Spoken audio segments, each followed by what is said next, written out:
인사하겠습니다. 잘 오셨습니다. 성령 충만하시고 승리하십시오. 네. 이스라엘의 바벨론 포로살이가 총 70년인데 이 70년이 흘렀습니다. 그리고 이스라엘의 철천지 원수인 바벨론이라는 나라가 망했고 새로운 나라인 메데와 바사, 우리식으로 말하면 페르시아입니다. 이 페르시아가 새로운 제국으로 일어났습니다. 그렇게 되어지자 이스라엘은 이제 봄이 왔구나 라고 생각을 했을 겁니다. 원수의 나라이고 그리고 성전을 무너뜨렸던 나라이고 우리를 노예 삼은 나라였는데 그런 나라가 망했으니까 이제 우리에게 좋은 날이 오지 않겠는가 라고 이렇게 생각을 했는데, 유명한 말 중에 춘내 불사춘이라는 말이 있죠. 봄이 분명히 오기는 왔는데 실제로 봄이 아직 안 온 것 같은 그런 뜻을 가지고 있는 말인데, 지금 딱 이스라엘의 형편이 그렇습니다. 분명히 좋은 시절이 온 것 같은데 안 온 그런 어느 날 1절의 이야기가 시작이 되어집니다. 6장 1절 읽겠습니다. 다리오가 자기의 뜻대로 고관 120명을 세워 전국을 통치하게 하고, 페르시아는 나라가 새로운 왕이 들어섰는데 그 왕의 이름이 이제 다리오라고 되어져 있습니다. 이 말씀을 1절을 이해하려면은 여러분들이 두 명의 왕을 좀 구별할 수 있어야 될 것 같아요. 하나는 여기에 6장 1절에 나오는 다리오라는 왕이 있고 10장에 가면은 고레스라고 하는 왕이 등장을 합니다. 요거를 구별을 할 수 있어야 이제 이 이야기가 제대로 될 것 같아요. 왜냐하면 이 바벨론이라는 나라를 무너뜨린 왕은 고레스입니다. 고레스 원년에 이스라엘이 해방이 되면은, 그러면 이제 다리오는 그러면 이게 고레스 다음 왕인가? 라는 이런 생각이 들어간단 말이에요. 근데 실제로는 다니엘 10장에 가야 고레스가 등장을 한단 말이죠. 그러니까 이게 헷갈리는 거예요. 이게 고레스 원년에 고레스가 바벨론을 무너뜨렸고 그가 이스라엘을 해방했다 그러면 다리오는 그 뒤에 나와야 되는데 이게 앞에 나와 있고 이렇게 되어지기로 오해되어질 수 있기 때문에 좀 구별을 해야겠는데, 내용은 이렇습니다. 실제로 바벨론이라는 나라를 무너뜨린 왕은 고레스가 맞습니다. 근데 이 고레스가 앞으로도 계속해서 좀 자기는 전쟁을 치루어서 제국을 넓혀야 된단 말이에요. 근데 제국을 넓히려면 계속 전쟁을 해야 되는데, 전쟁을 하려면은 왕으로서 한 자리에 계속 머물러 있는 것이요. 여간 불편한 게 아닌 거예요. 그래서 책에 보니까 이렇게 되어 있더라고요. 이 다리오가 외삼촌이라고 되어 있던데, 이 외삼촌한테 가서 나는 전쟁을 할 테니까 외삼촌이 나라를 좀 경영해 달라. 그리고 다 끝나고 나면 내가 돌아오겠다라고 해서 이 다리오를 왕으로 세워놓고 고레스는 이제 전쟁을 갔다가 10장쯤 돌아오는다라고 이렇게 여러분이 이해하시면 좋을 것 같습니다. 그래서 일단 다리오가 왕이 먼저 됐어요. 그래서 전국을 다스리면서 이제 관리들을, 새로운 제국이니까 이 바벨론까지 다 먹어치운 엄청난 제국이 됐거든요. 그 엄청난 제국의 관리자들을 120도를 중심으로 해가지고 쭉 세우다가 그 중에서 최고의 사람, 총리 3명을 이제 세웠다라고 되어 있단 말이죠. 근데 그 총리 중에 한 명이 누구였냐면 다니엘이었다라고 되어 있다 이겁니다. 이게 이제 만만한 얘기가 아닌 거예요. 왜냐하면은 일단은 다니엘이라고 하는 사람은 노예 출신입니다. 이스라엘에서 노예로 어디로 끌려온 사람이냐면 바벨론이라는 나라로 어린 시절에 끌려와가지고 거기서 훈련받고 교육받은 사람이 다니엘이거든요. 근데 그런 사람이 바벨론의 총리가 된 거예요. 근데 여러분 한번 생각을 해보세요. 노예로 끌려온 사람을 총리가 되어진다는 것은, 총리는 뭐 대단한 사람 아니겠습니까? 아무나 할 수 있을까요? 그냥 다니엘이 비록 예루살렘에 있을 때 귀족집 아들이긴 했지만 귀족집 아들이라 해가지고 바벨론이라는 제국의 총리를 시키진 않겠어요. 그가 실력도 있어야 되겠지만, 실력도 대단해야겠지만 바벨론이라는 나라에 일도 열심히 했다가 아니겠어요. 실력도 있고 열심히 하니까 바벨론 왕이 이 총리로 삼아줬다 이겁니다. 그러면 바벨론에게는 충신이 될 수 있겠지만 바벨론의 충신이라는 것은 페르시아에게는요 충신이 아닌 거잖아요. 그러니 페르시아에서도 총리로 삼아줄 일은 만무할 텐데 거기서도 총리가 되었다는 거예요. 특별히 아시는 분은 아시겠지만 바벨론이라는 나라와 페르시아라는 나라는 뭐 철천지 원수입니다. 바벨론은 지금으로 말하면 이라크쯤 되어질 것이고 페르시아는 지금으로 말하면 이란쯤 될 거예요. 근데 이 두 나라는 종교도 다르고 인종도 달라요. 목사님, 똑같이 이슬람 신자들이고 똑같이 아랍 사람 아니겠습니까? 라고 생각하시는 분들도 있으시겠지만 이게 이슬람도 좀 복잡하던데 이슬람이 두 파가 있다는 거예요. 하나는 순니파라고 하는 파가 있고 또 하나는 시아파라고 하는 파가 있대요. 얘네들이 서로 자기를 정통이라고 생각하고 다른 쪽을 이단이라고 생각하는 거예요.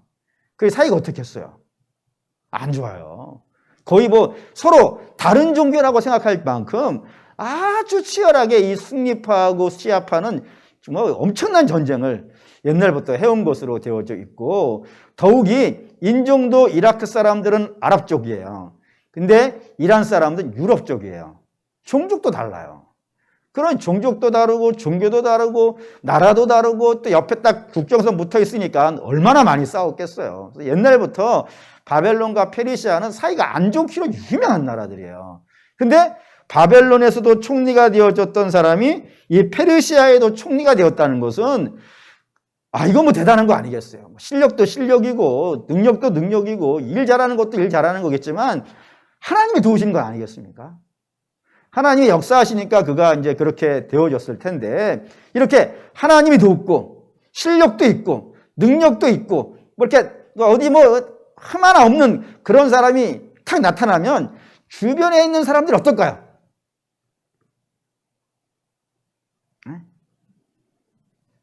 그렇죠. 그런 일 있겠죠?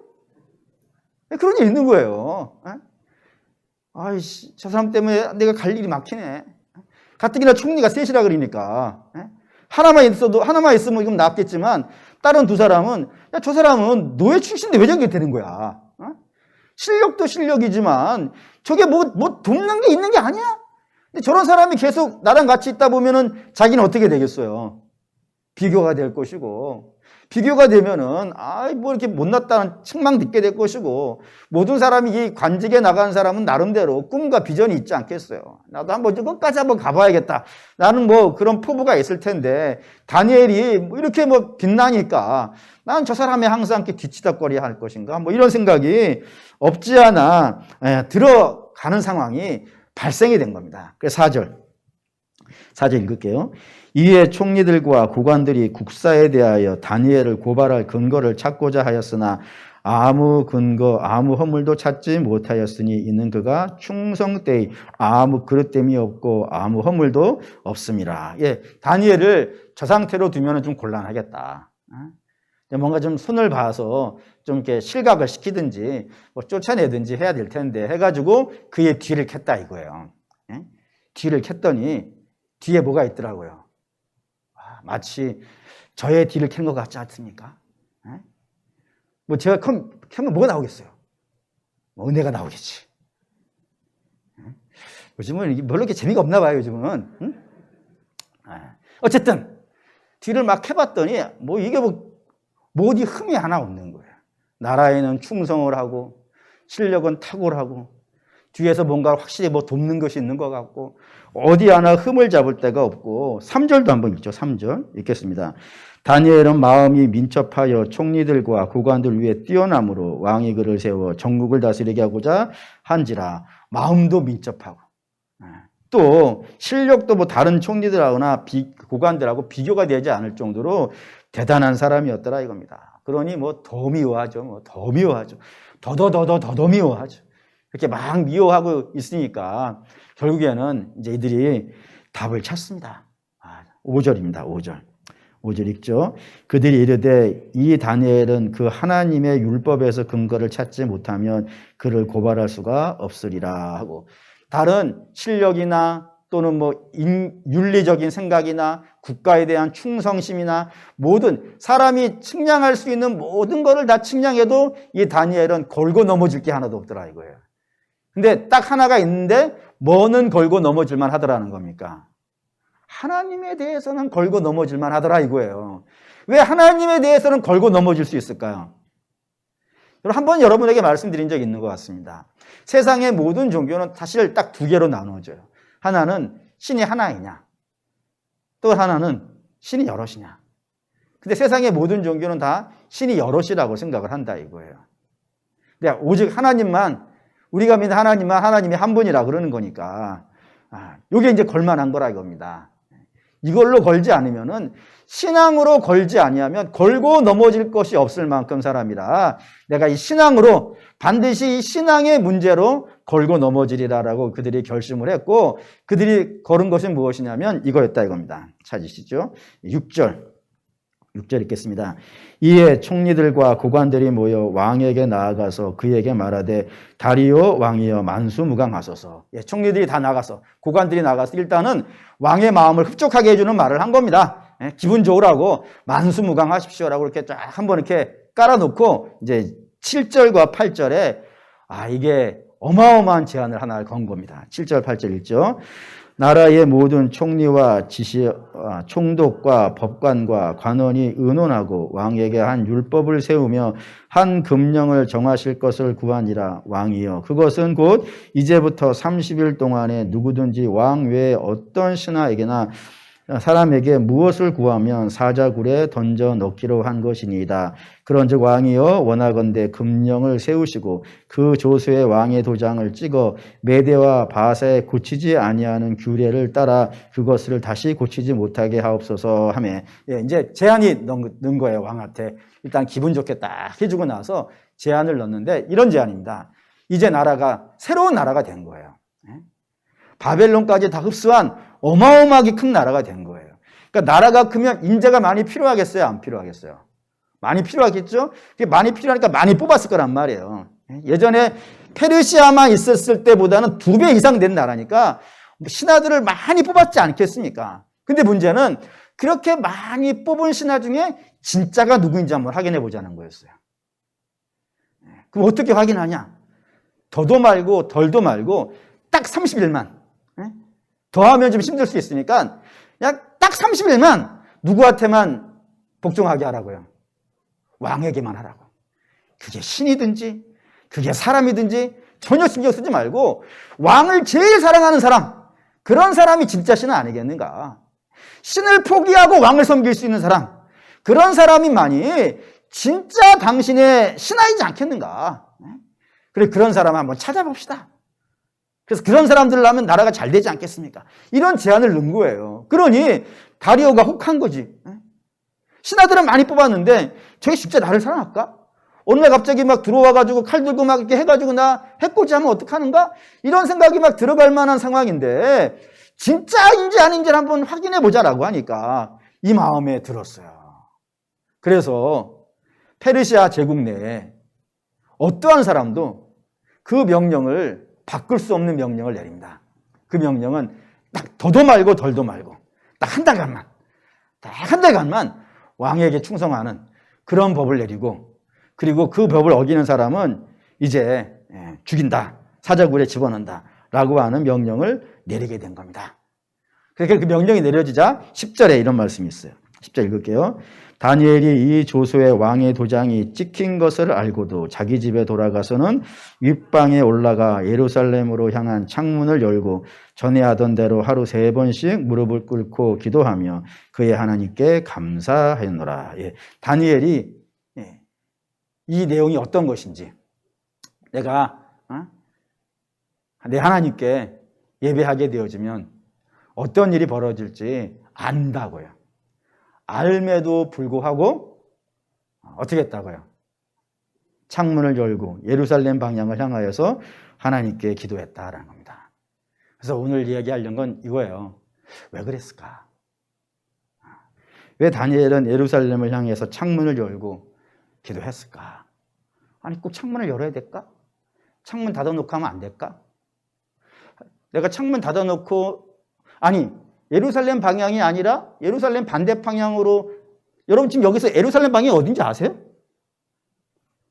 일단 서쪽이니까 동쪽이 이쪽이네? 그 이쪽이 서쪽인가? 서로 잘 모르겠죠? 어쨌든 그러다 이거예요. 어느 쪽이 예루살렘 방향인지도 모르는데 꼭 예루살렘 방향으로 해야 될까? 반대편으로 하면 안 될까? 창문 닫아놓고 하면 안 될까? 창문 열고 하면 안 될까? 아니, 닫아놓고 이불 뒤집어 쓰고 창문을 열었다면 이불을 뒤집어 쓰고 불 다 꺼놓고 아무도 모르는 데 가서 하면 안 될까? 이런 생각이 안 드십니까? 아주 창조적인 아이디어가 많이 떠오르지 않나요? 아니면 꼭 이렇게 무릎 꿇고 기도해야 될까? 서서 하면 좀 하나님이 너 왜 서서 하냐? 교만하게 무릎 꿇고 해야지 이러실까? 여러 생각이 안 들어요? 네, 드는 거예요. 왜 그럴까? 왜 그럴까? 이거 생각 저도 했죠. 저도 왜 그럴까? 그렇게 앉아가지고 기도하면서 묵상하다 보니까 두 가지 이유가 있겠다. 두 가지 이유가 있겠다. 두 번째 이유가 남신도 헌신 예배에 마친 것이고 첫 번째 이유는 이런 겁니다. 왕의 명령보다 누구를 더 사랑하니까. 하나님을 더 사랑하니까. 왜 이런 생각을 하냐면 여러분들이 이제 여러분 애인이 있다고 칩시다. 좀 다 20대 청춘이에요. 애인이 있는 거예요. 그래서 애인과 함께 길을 걷고 있는 중이었죠. 근데 길을 걷고 있는데 여러분이 남성이면은 옆에 여성이겠지? 애인이니까. 근데 어떤 여자가 딱 오더니 자기 남자친구한테 반갑게 인사를 하는 거예요. 서로 반갑게 뭐 이렇게 악수도 하고 갑자기 이렇게 포옹도 하고 뭐 뺨도 비비고 막 인사를 하는 거예요. 예를 드는 거니까 좀 이렇게 너무 이상하게 생각하지 마세요. 이렇게 인사를 하는데 이 남자친구가 이 여자친구를 자기 여자친구를 소개를 안 시켜주네. 뭐 이 여자가 내 여자다. 이 남자가 내 남자다 이렇게 해줘야 될 거 아니겠어요? 나는 이 얘기를 하면 여러분들이 좋아할 줄 알았어. 어디서 들어본 대사니까. 근데 전혀 반응이 없으니까 재미가 없잖아요. 어쨌든 이 여자가 내 여자야. 너 인사해. 이제부터는 나하고 살 사람이고 내가 너무너무 사랑하는 사람이야 라고 얘기해주면 내가 그렇다고 폼이라도 잡아볼 수 있잖아요. 근데 아무 말을 안 하는 거야.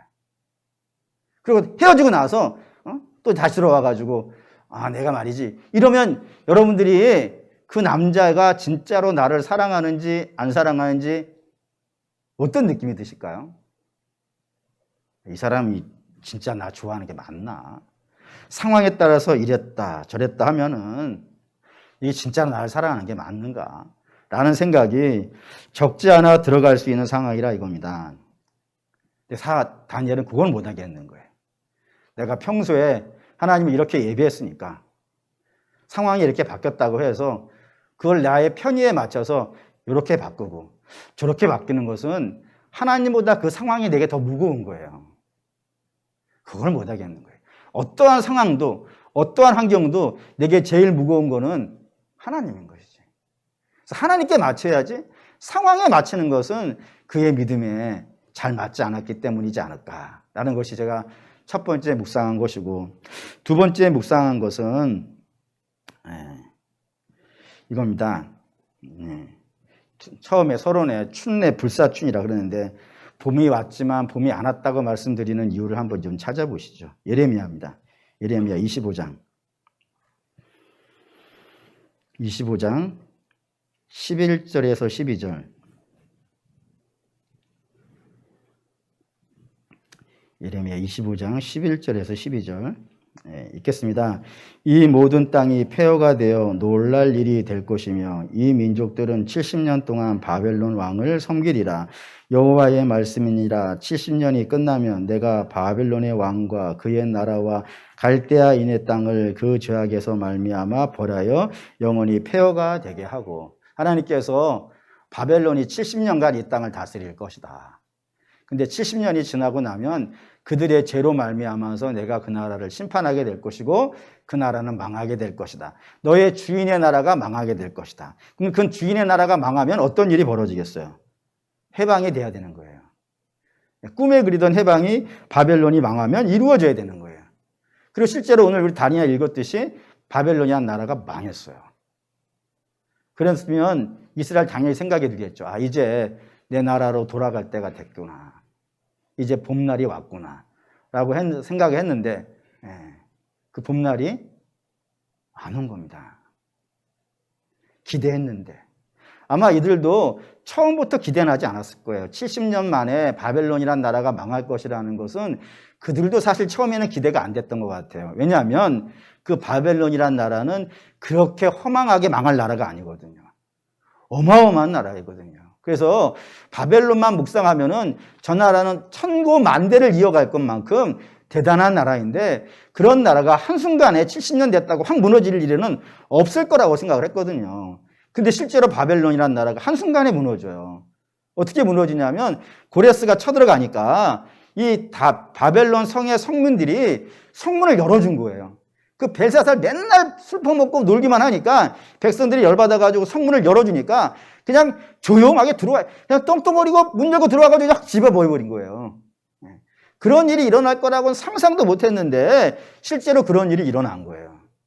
그러니 그런 일이 일어나니까 이제는 우리가 돌아갈 수 있겠구나.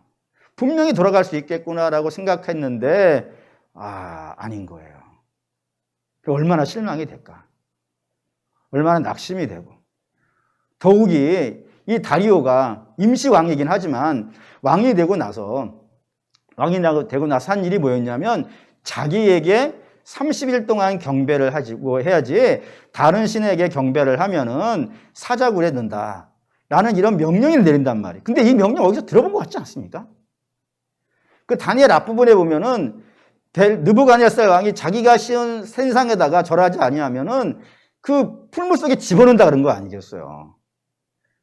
그러니 바벨론 때나 지금 페르시아 정권이 바뀌고 새로운 나라가 건설되었음에도 불구하고 당하고 있는 자의 입장에서는 변한 것이요.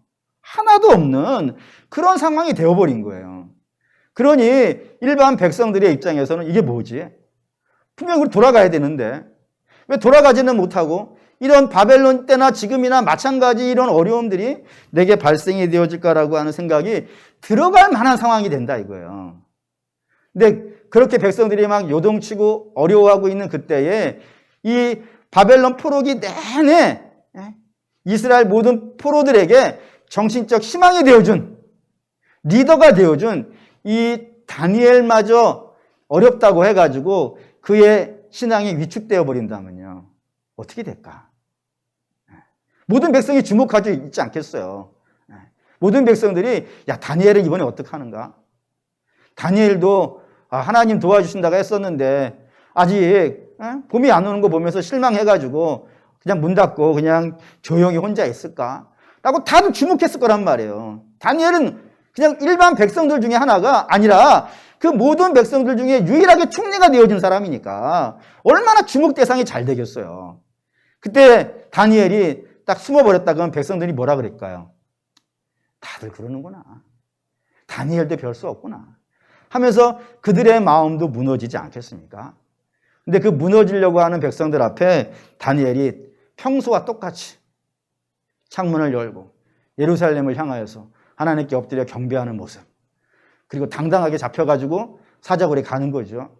그 사자굴에서 딱 나왔을 때 백성들이 다니엘을 바라보는 마음이 어땠을까요? 역시 하나님 살아계시구나. 역시 하나님, 이런 마음이 들지 않겠습니까? 다니엘은 그런 결단을 한 것 같아요.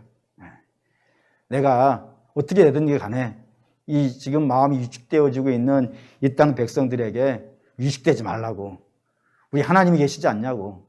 우리 지금까지도 잘 견뎌왔으니까 좀 있으면 고레스가 정식으로 왕이 될 거예요. 10장 가면 왕이 될 거예요. 그리고 해방이 될 거예요. 그날까지 우리 좀 어렵고 힘들지만 좀 견뎌보자. 이겨보자. 평소의 믿음대로 가자라고 이 메시지를 주고 싶어서 모든 사람들이 볼 수 있도록 창문을 열고 예배한 것은 아닐까라는 생각이 이 말씀을 읽으면서 들었습니다. 근데 이게 참 우리 남신도에게 중요하겠다는 생각이 들었어요. 왜냐하면 이 시대에 코로나 때문이기도 하겠고 시대적 상황이 그런 것 같기도 하고 하여튼 여러모로 만만치 않죠. 그래서 교회가 어렵다고 하는 경우도 많이 있고 힘들다고 하는 경우도 많이 있어요. 제가 지난 주간에 여러 명의 목사님을 만났는데 그분들도 다 그런 말 하더라고요. 어렵다고, 힘들다고. 특별히 다음 세대들을 어떻게 해야 될지 모르겠다고. 그냥 넋놓고 앉아서 막 눈물 흘릴 정도로 다 그런 상황에 직면하고 있는 참 위기의 때죠. 근데 위기의 때에 어떡하지 우리는? 그런 생각이 들다가 우리 남신도들이 다니엘 해주면 안 될까? 좀 당당하게 우리 할 수 있어. 내가 본을 보여줄게. 다니엘이 모든 백성들 앞에서 이렇게 하는 거야. 걱정하지 마. 내가 보여줄게. 물론 신앙이라는 게 하나님께 보여주는 것이긴 하지만 다음 세대에게 본이 된다는 것도 굉장히 중요한 것 아니겠어요. 그러니까 내가 앞장설 테니까 우리 위축되어지지 말고 한번 가보자 라고 말할 수 있는 그런 모습으로 우리 남신도들이 서주면 어떨까 라는 생각이 들었어요. 그래서 오늘 이 시간에 이 앞장서는 남신도를 위해서 3가지 정도만 부탁하고 가려고. 많지도 않아요. 3가지예요. 3가지만 할게요. 첫째는 기본이 되는 교회. 기본이 되는 교회. 이거 한번 해보면 어떨까? 라는 생각이 들었어요. 그 이유가 뭐냐면, 지난주에 이제 목사님 만났다 그랬는데, 그 중에 한 분이 독일에서 오랫동안 공부를 하고 목회를 하다가 오신 분이 이제 전주에 부임을 하셨어요. 이제 종교이기도 하고 해가지고, 이제 뭐 들었죠. 어떻게 지난주에 이렇게 4명 만났는데 3명이 하나는 독일, 하나는 영국, 하나는 카나다고 나는 한국이야. 그래서 굉장히 좀 그랬는데, 어쨌든 독일에서 오신 목사님이 이제 쭉 얘기를 하는 거예요. 근데 아시다시피 유럽 교회는 많이 위축됐다 하잖아요. 근데 그분이 그러는 거예요. 위축되어진 교회는 위축되어져 있고 되는 교회는 돼 그런 거예요. 되는 교회는 아무리 시골에 있다 하더라도 막 굉장히 많이 성도들이 모여서 예배에 뭐 충만하게 드려라고 얘기를 하는 거예요. 그래서 본인이 그런 교회는 뭐가 달라가지고 다 유럽 교회가 씨가 말라가고 있는 중에 그런 교회는 이렇게 성도들이 은혜롭게 모여가지고 예배를 드리는가, 또 많은 수가 모여서 예배 드리는가 자세히 살펴봤더니 2가지가 있더라는 거예요. 2가지가. 그게 교회의 기본 같다는 겁니다. 첫 번째가 뭐였냐면은 그 교회가 들어가면 따뜻하대요. 사람들의 눈빛도 따뜻하더래요. 사람들의 말투도 따뜻하더래요. 거의 유럽, 독일 사람이에요, 독일 사람. 다 독일 사람이에요. 이 동기 목사님만 이제 한국인으로 간 거예요. 근데 동양에서 온 뭐 그 목사님 하나를 모든 성도들이 따뜻하게 대해주더래.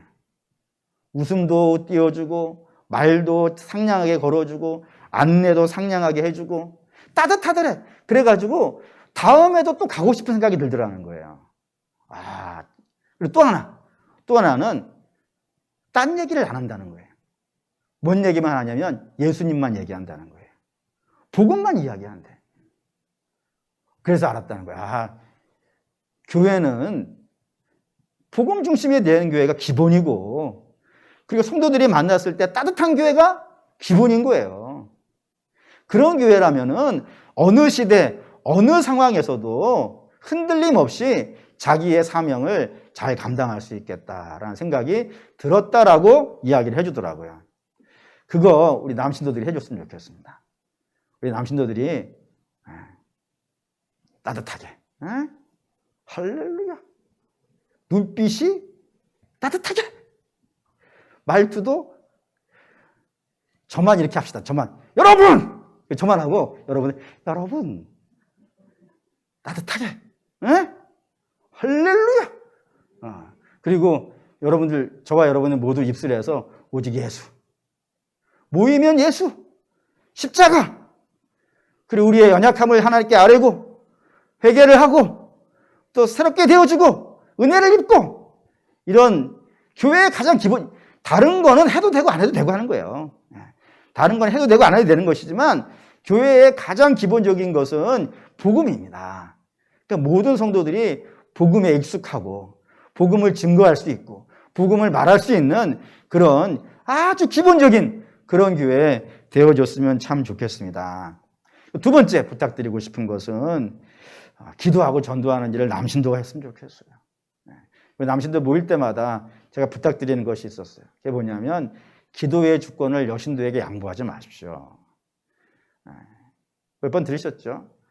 아브라함이 그 가정을 위해서 기도하는 것을 사라에게 맡긴 적이 없고, 이삭이 리브가에게 기도를 맡긴 적이 없으며, 야곱이 자기 아내인 4명이나 있는데도 불구하고 4명 누구에게도 그 가정을 위해서 기도할 수 있는 권세를 맡긴 적이 없어요. 다 기도의 주권들을 가장들이 쓰고 있어요. 그래서 이걸 족장이라고 합니다.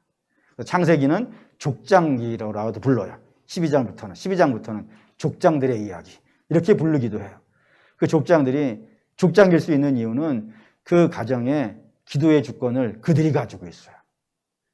그래서 늘 아내를 위해 기도하고 자녀들을 위해서 기도하고 그런다 이겁니다. 그것처럼 우리 남신도들이 여러분의 가정을 기도로 섬겼으면 좋겠고, 그리고 또 교회를 여러분들이 기도로 섬겼으면 좋겠어요. 그래서 남신도들 모였을 때마다 막 기도 소리가 교회 뚜껑, 교회를 뚜껑이라고 하면 안 되죠. 뭐라 하죠? 천장! 천장이 기도할 때마다 들었다 내려갔다, 들었다 내려갔다. 뭐 이랬으면 할렐루야! 네. 뿐만 아니라 전도도 우리 남신도들이 했으면 좋겠어요. 다들 위축되어서 못한다 그러잖아요. 그때 우리 합시다! 남신도 1년 사업! 할렐루야! 그러면 좋겠어요. 그런 모습이 됐으면 좋겠고, 세 번째는 사랑을 실천하는 교회. 우리 교회가 전 좋아요. 좋은 건 좋아요, 그냥. 근데 우리만 좋아서야 되겠습니까? 우리 지금 좀 전에 당회하고 왔는데 거기서도 우리가 이번에 농상천 마스크 때문에 그런 거예요. 농산청 교회를 돕는 작업을 쭉 해왔지만 이번에도 할 것이고, 그리고 또 어려운 교회 좀 선정해서 좀 이렇게 많이 도울 수 있는 길을 좀 찾고 있는 중에 있습니다. 여러분들 같이 좀 기도해 주시죠. 기도해 주시고 장로님들과 좀 협력하셔가지고 교회 선정도 좀 추천도 좀 하시고, 그렇게 해서 우리만 저는 우리 교회가 넉넉한 것 같아요. 다들 작년 재정 못 채웠대, 제가 만난 목사님들은. 근데 우리는 채우고 넘쳤어요. 그럼 잘한 거죠.